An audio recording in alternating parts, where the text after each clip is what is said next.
Well, good morning, everyone, and welcome to Living Beyond Limits. You all know I'm Reverend Jennifer Spear, and we are a part of Centers for Spiritual Living. And for anyone and those of you who are joining us online today, welcome to our service. And so let's begin this service today by reading our mission statement that's on the front of the bulletin. We are a sanctuary where people can discover and reveal the presence of God within their own being and experience their oneness with all life. Through the realization of this inner presence of love and peace, we give way to the evolutionary impulse of the divine and become a beneficial presence in the world. So that's what's happening here at Living Beyond Limits, as we are giving ourselves the opportunity to remember that we are not separate and apart and distinct from that one presence and that one power, that one life of the divine, that intelligence, that love, that peace. We aren't separate from it, but actually that expresses as our very own divine nature. That it is the core essence of who we are as spiritual beings. Our personality and our human self and our ego forgets that. But there's a part of us that knows that, and it allows us to tap back into, to rest in that place that knows, that is our own spirit, that is our own divine nature. Because what happens is we get to do that while we're here, and we not just get to feel that presence while we're here, but we reflect it back to each other, that then when we leave here, it's easier to remember and to tap back into the peace or the love or the truth of our own wholeness or our own power when the world is not telling us that that is the case. And as we do that, we become a beneficial presence wherever we go, in our actions, in our words, and how we behave and how we view life. We become empowered. We become more peaceful. We become more beneficial in the world. And so I thank each and every single one of you for answering the call of your own spirit to be walking this path, for saying yes to that spiritual call within you, and for being a beneficial presence. Thank you for each one of you for that. And so on platform with me today is our practitioner, David Conant. He's going to lead us in he's going to lead us in an evocation and do a contemplative reading for us, as we begin to evoke an awareness of the presence of spirit that is always closer than our very breathing. And so I invite you to just begin to settle into yourself and become still. And then we will sing the song or listen to the song. I open up, the words will be on the wall. And so I invite you just to kind of let go and to move within. Resting in that place within you that is not connected to everything that is happening, but is just the stillness of your own being.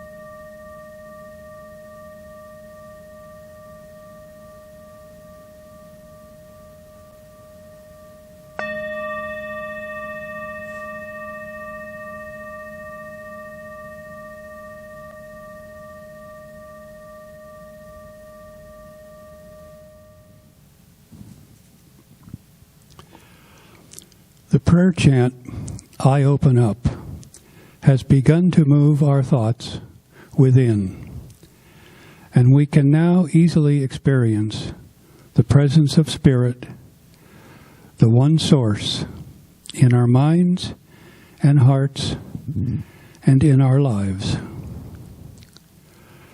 Most of us are familiar with the statement, as above, so below. Above is spirit, and below is our human experience. And they are one in the same. And they are always the same. The blessings of our oneness with the universal and living Spirit are always active in our lives. Anything less than that is not possible, because we are Spirit manifest. Spirit does not come and go in our lives, even when things are difficult. We live in an ocean of love and light, and so does Living Beyond Limits, and so does Reverend Jennifer, and so do each one of us. I bless Reverend Jennifer. I bless all spiritual paths. I bless everyone here, and I bless this service. And so it is. Good morning. My reading today is from 365 Days of Richer Living by Ernest Holmes and Raymond Charles Barker. The hidden wisdom of God is the knowledge that we are one with the divine being. This wisdom, which is hidden from us until we perceive our fundamental unity with reality, is clearly revealed when we seek the eternal in everything.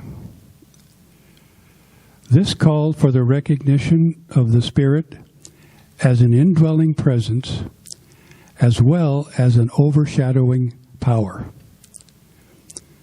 The road to self-discovery often calls for clearing away of the underbrush of ignorance, fear, superstition, and a sense of isolation, which has made us feel that we were unworthy and lost. In the divine providence of good, salvation is unnecessary, but self-discovery is essential. We do not save that which was lost. We merely discover that which needs to be found. I know that God is within me, and I know that this divine Spirit is perfect. I enter into its peace and am secure. Love will guide, intelligence will direct me. The power of the infinite will sustain and uphold as well as direct. The unerring judgment of divine intelligence directs my faith and makes perfect and plain the way before me. And so it is.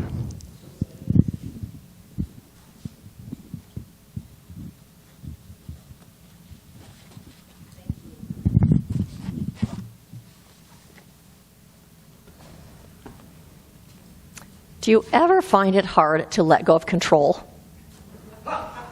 Anyone?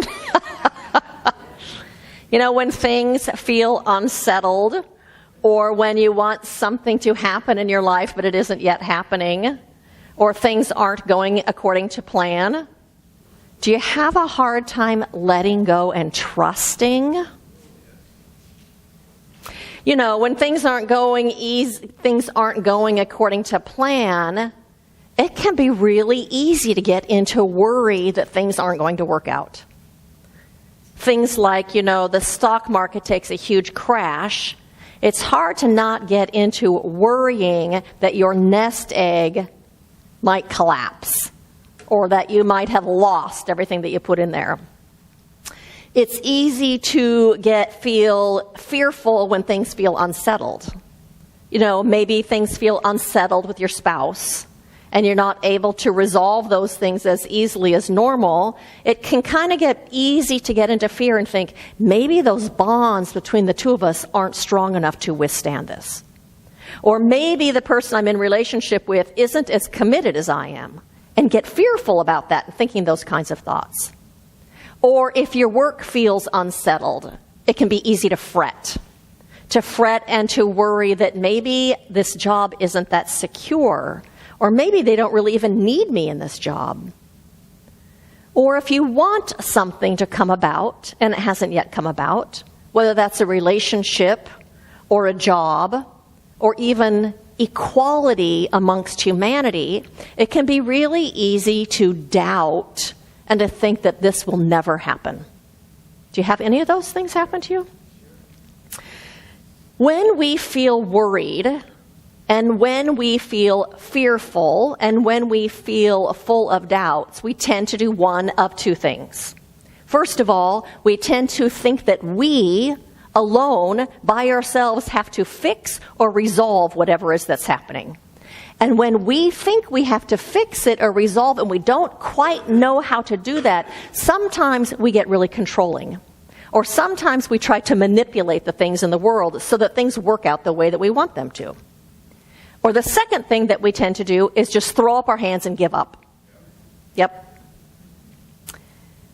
When we're in the middle of something that feels unsettled, which kind of seems like every day these days there's something that feels unsettled in the world or in our lives, we really at our deepest level just want to know that things are going to work out. And not just that they're going to work out, but they're actually going to work out for good. We want to know that our needs will be met and that we will be okay. What's happening in those moments is we are forgetting that there is a power and a presence, a consciousness, that thing Ernest Holmes calls mind, that there is an intelligence of which all things are a part of. And that intelligence and that power and that presence, that consciousness imbues all things. It imbues us, it imbues our lives, and it imbues everything that is. You remember about a month ago I told you that story about the mother tree and how the trees are connected, that those trees are actually connected in an interacting community with each other, that there's a vast underground fungal network that allows them to communicate with each other. Do you know the reason they actually discovered that? Is because when they were clear-cutting forests and they would plant new trees, they wouldn't thrive. They realized they couldn't cut down those mother trees because the mother tree is sending carbon to the baby trees as they're growing. But not only that, but what I told you also was when those fir trees are young and the mother tree is sending nutrients to them, and then those fir trees send, as those fir trees grow and the birch trees are smaller, they start sending nutrients, carbon, to the birch trees. But once the birch trees grow taller than the fir, it reverses and they send the fir trees back carbon. That's the intelligence that I'm talking about. That's the intelligence that imbues all things. That's the intelligence we live in. That is the intelligence that is the very basis of this thing we call life. The nature of that intelligence is to express in ever greater and greater ways. And that intelligence, the way that it expresses, always moves forward and never moves backward. That's the way that it works. When we're having a problem in our lives, we can lean into that. When we're having a problem in our lives, we can know and trust that it is unfolding in our lives as good and as greater good. Ernest Holmes reminds us, you have the power to draw upon the great reservoir of infinite wisdom, capable of solving your every problem through the channel of faith. However, such faith is in action only when you have completely surrendered all of your doubt, resentment, and all of your fears, whether they be big or little. Because what happens is our doubts and our fears block that good from unfolding in our lives. Because when we are in those doubts and fears, it's like negative faith. Because we're saying to ourselves in those moments, this can't work out. This won't work out. And that consciousness blocks that flow of good from coming in. It blocks the intelligence from unfolding in our lives, that intelligence that we live in. That energy of our negative belief keeps our good at bay because we have not created room within our thinking, within our energetic field, within our consciousness for that good to come in. Does that make sense to you? So the title of my talk today is In Good I Trust. And I'm talking about when we have not yet discovered the answer to our problem, or we haven't yet discovered the solution to whatever it is that's going on in our lives, we are safe to let go and to trust. We are safe to surrender our doubt and our fear and our worry and the situation to good. We can surrender to the good. I know sometimes when I hear that, just surrender it, or I think about surrendering something, what automatically comes to my mind is I'm being asked to surrender something that I think I can control if I can just figure it out, to surrender that to that man God, that old man God that lives in the sky. That's where I go automatically. And then I have resistance. I don't want to do that. But what if, instead of seeing it that way, what if we are surrendering our fear and our need for control to the highest intelligence that imbues everything? What if we are surrendering our doubt and our fear and our worry and our concern to that knowingness that lives in every single cell of our body? You know, the one that turns your food into bones, the one that heals a broken bone or a cut in your arm, that knows how to mend that?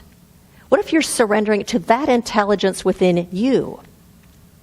What if you're surrendering your doubt and your fear and that situation to good itself? What if you are just simply surrendering it to the best possible outcome? Surrendering and letting go doesn't mean giving up.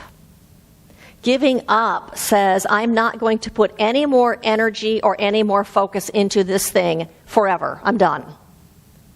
Whereas surrendering says, I have an intention, I have a heartfelt desire, something that I would really like to have in my life, but I am releasing the idea that I alone have to figure it out.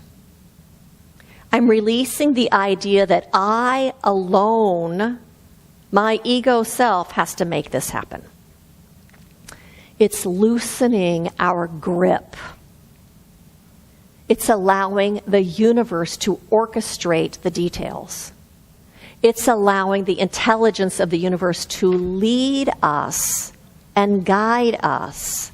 But it takes us to let go of the doubt and the fear and the worry so that we can hear something else. So we might have to get quiet. So it takes listening, and then it takes taking the steps that are revealed to us in trust. We surrender the situation to the knowingness within us. We surrender the situation to the best possible outcome. We surrender it to the intelligence of the cosmos. We surrender it to good, and we trust that. And so there's a story that I read that talks exactly about that. It's by David Rowe, who is a journalist. He says, I had installed a new front shifting mechanism on my bike over the weekend, and it wasn't working correctly. I'm trying to become more self-reliant about bike repair and maintenance, so I continued to ride the bike and research the part online looking for a solution to the problem. 3 days passed, and I hadn't fixed it yet. I knew that I would have to give in and go to the local bike shop for help. I was riding my bike home from the office downtown on Wednesday evening and decided that I would try to make it to the bike gallery before it closed at 6 p.m. Since it was already 5:10, I knew that I would have to hoof it. At first, it seemed like I was making good time, but the more I rode and the closer I got, the more apparent it became that I would not make it on time. I could have just as easily visited the store on Thursday or Friday, but I was now resolute that I had to do this thing now.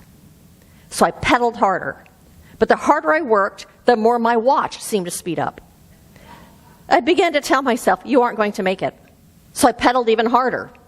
When I reached the bottom of the street, it was just a few minutes before 6 p.m. And I thought, maybe if I just pedal harder.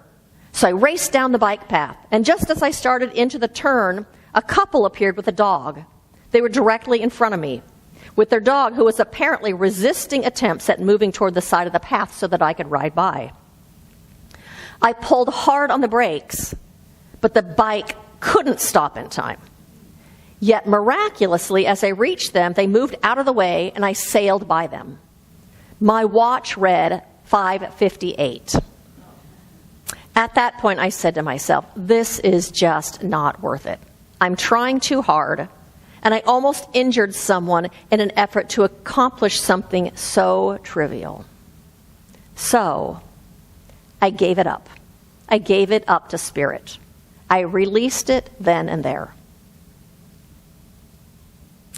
It was a few minutes after 6 as I pedaled into the parking lot at Bike Gallery. I noticed that someone else was riding into the lot at the same time that I did. He smiled, and I noticed that he had a Bike Gallery logo on his shirt. Are you a bike mechanic? I asked, and he said yes. I asked him if he would take a look at the front shifting mechanism and give me some advice about how I could fix it. He came over to my bike and examined the part and the connecting cables, brought out a wrench, made an adjustment or two, and it was done. I thanked him, and I continued my ride home. Immediately, I saw the lesson in it for me. Becoming self-sufficient on the bike, being able to make my own repairs and adjustments to make it all work, is symbolic of the way I have lived out my life. I would reach out to God for help, but until now, only as a last resort call for help. But in this case, I didn't call for help. Instead, I just released the situation to the infinite, and I consciously thought, I'm going to give this up and let the order of the universe take control of this situation. I felt truly at peace with that decision, even if it meant returning to the bike shop a day or two later. But of course, I didn't have to do that. I realize now that God was acting through the mechanic, riding into the parking lot on a bike at the same time that I did, smiling and ready to fix my problem. I look forward to today in anticipation of what God will do next in my life. Not for me necessarily, but through me.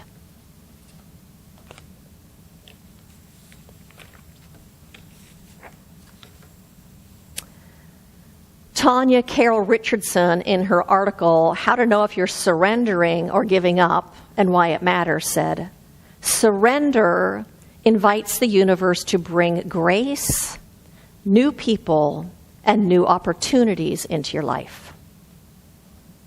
So it's not about giving up. What it is about, it's about surrendering our aloneness. It's about surrendering our limited point of view to the best possible outcome. It's about surrendering our fear to a higher knowing.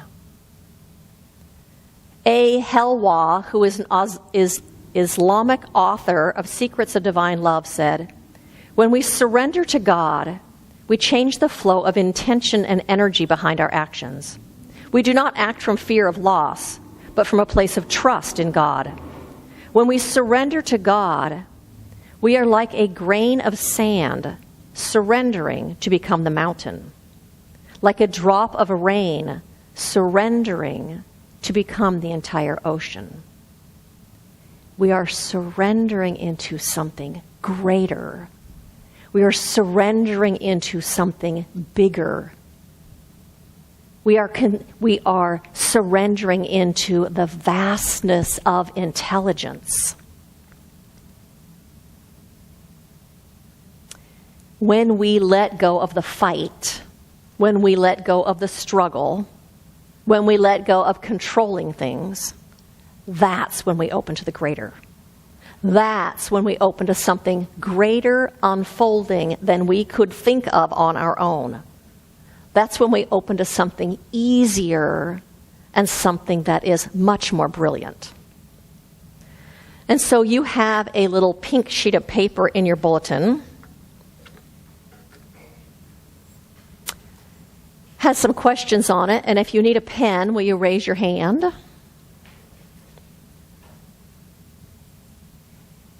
And so I invite you just to turn within to that place of wisdom, the place where you can sense your own intuition, your own wisdom, the part of you that is actually timeless, and to ask yourself, what does surrender look like or feel like to me? What does that look like? What does surrender look like? What does it feel like? And to go ahead and write that down. And to go ahead and close your eyes again.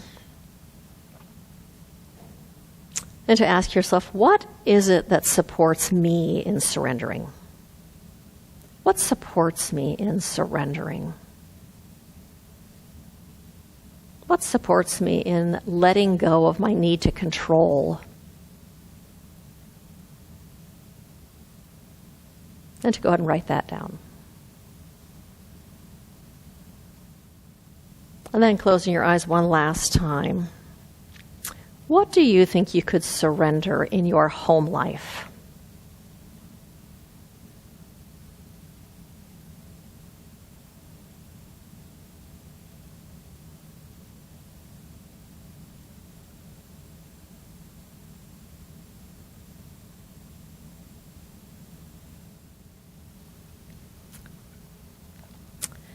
Lynn Twist, in her book, Living a Committed Life, says, being guided by Source is being in communion with what life wants to happen, what is yearning to be born or created or expressed. It is guidance from within. But in a way, it is impersonal. It comes through whoever is available. And so as we participate in the season for nonviolence this year, right now, part of creating peace in the world is about creating peace within ourselves. This is about creating peace within ourselves so that in turn, when we come into life, we are more peaceful and bring peace with us into situations. And so my invitation to you this week is to know that there is a greater intelligence, greater than your human thinking, and to know that that intelligence is at the core of everything, that it imbues everything. Upon that, you can rely. Trust that it wants the best possible outcome for you and for your life.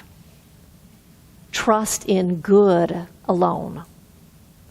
And as a result, you will have greater peace within, greater confidence in life, and greater faith in the good. And so blessings to each and every one of you as you walk this path of living in spirit. Blessings to all of you.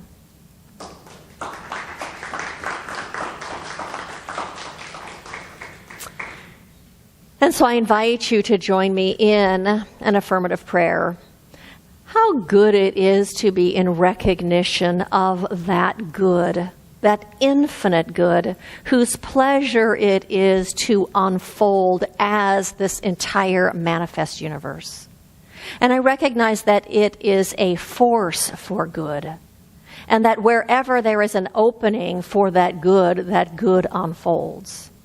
And I recognize that it is the only power, it is the only presence, It is the life that is living itself out within each and every single one of us. And it is boundless in its intelligence. It is boundless in its capability, in its ability to do. And right now, I recognize that we are always in that presence, in that consciousness, and that mind of God permeates everything with its beingness, with its guidance, with its intelligence, and that in spirit, there is no problem. In spirit, there is no struggle. In spirit, there is only the unfolding of perfection. And so today we make room in our hearts and in our minds for that inflow of the perfection and the order and the beauty and the magnificence of spirit to unfold itself in our lives. Today we consciously and purposely let go of our fear. We let go of our doubt. We let go of our worry. And we place our trust in the good and the good alone. We trust in highest possibilities. And we put our faith in that. And so we let go and we release and we relax into that, knowing that it only wants our highest and best. For it is indeed God's good pleasure to give us the kingdom. And that kingdom is a kingdom of peace and harmony, prosperity, abundance, love, perfect opportunities. All of that Spirit holds already for us. And so today we step in and say yes to life, and we say no to fear and doubt and worry. And so we stand in the light, and the light shines brightly all around us, and within us, and through us, and as us. For I know in spirit there are no obstructions. There is just the free flow of this good. And so I release this prayer into that creative intelligence of the universe, knowing that it is unfolding itself because we are open and willing, with high anticipation of good and ever greater good. I release this prayer in gratitude, and I say, and so it is.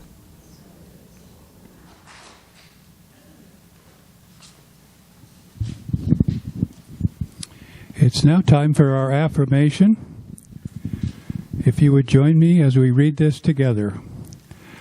I surrender the things I worry and fret about to the highest knowing and best outcome. I place my trust in God alone for good wants to happen. And so it is. Nice. I would like to hand out some certificates of completion for the class we just finished for Change Your Thinking, Change Your Life. Marcia Works.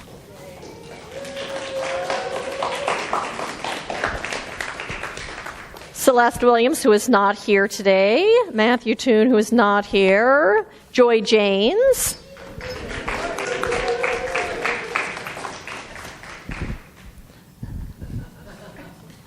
Martha Bunch. C.J. Harmatz. Ginger Lee is not here, and that is it for that. And so I have a couple of invitations for you. One is actually an announcement, is beginning next week. It's the first of the month. We are going to be having 15 extra minutes here. We have scheduled for 15 extra minutes. So that means what the plan is no one's going to start breaking down or cleaning up for 15 minutes. We just get to spend time together and visit and have coffee if there's coffee and just kind of hang out. And then we'll start breaking down and cleaning up. You know, we've gotten out of here early a lot of times, but I think in the very beginning we thought we had to hurry up and get everything done. So it seems like we're in a mad rush. So we're not going to do that anymore. So we look forward to that. I really don't have any other invitations to you except our Sunday talks are available online, and we would like you to like us on Facebook, to check in on Meetup and say you're going.